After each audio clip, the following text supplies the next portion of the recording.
Hello বন্ধুরা, আমার home cooking চ্যানেলে আপনাদের সকলকে স্বাগতম। আজকে করব আপনাদের সকলের মনপসন্দ খাবার বেগুন বাহার।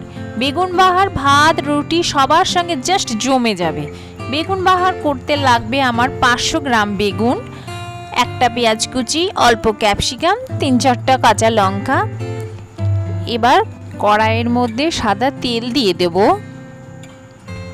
বেশ খানিকটা তেল দিতে হবে যাতে বেগুনগুলি বেশ ভালোভাবে ভাজা যায়। এবার বেগুনের মধ্যে আমি পরিমাণ মতো নুন ও হলুদ মাখিয়ে নেব।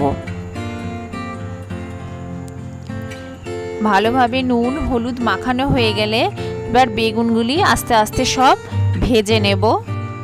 আমি বেগুনগুলি হাফ হাফ করে কেটে নিয়েছি। একটু বড় সাইজের বেগুন হলে 4 ভাগও করে নিতে পারেন। এবার বেগুন বাহারের মশলার জন্য আমি আদা রসুন ও টমেটোকে পেস্ট করে নেব। বেগুন ভাজা হয়ে গেলে আমি তুলে রাখলাম।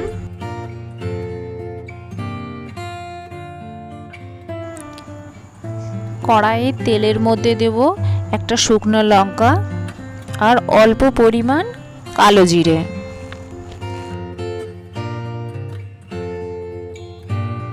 একটু নাড়াচাড়া করে তার মধ্যে কুচনো পেঁয়াজগুলি দিয়ে দেব।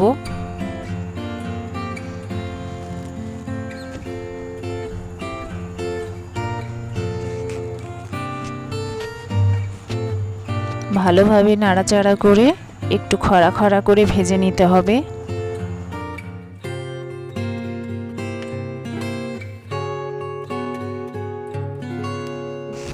পেঁয়াজ ভাজা ভাজা হয়ে গেলে এবার তার মধ্যে দেব ক্যাপসিকাম। পেঁয়াজ আর ক্যাপসিকাম ভাজা ভাজা হয়ে গেলে এবার দেব আদা রসুনের পেস্ট।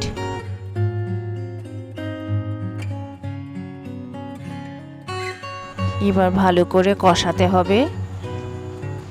এবার তার মধ্যে দেব একটুখানি হলুদ গুঁড়ো, একটু নুন, একটু কাশ্মীরি মির্চ পাউডার, একটু ভাজা মশলা। ভালোভাবে নাড়াচাড়া করে এবার গ্যাসের ফ্লেমটা একদম লো করে দিয়ে ঢাকা দিয়ে দিয়ে মশলাটা কষাতে হবে।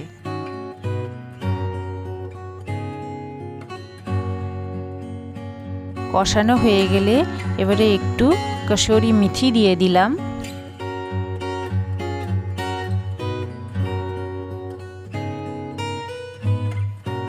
মশলার গায়ে থেকে তেল ছাড়লে এবার একটুখানি গরম জল মিশিয়ে দেব। এবার মশলাটা ফুটে আসার অপেক্ষায় রইলাম। আমি এখানে মশলার মধ্যে একটু ম্যাগি মশলা অ্যাড করেছি, আপনারা নাও করতে পারেন, তবে দিলে একটু টেস্টটা ভালো হয়। এবার বেগুনগুলি আস্তে আস্তে মশলার মধ্যে ছেড়ে দেব।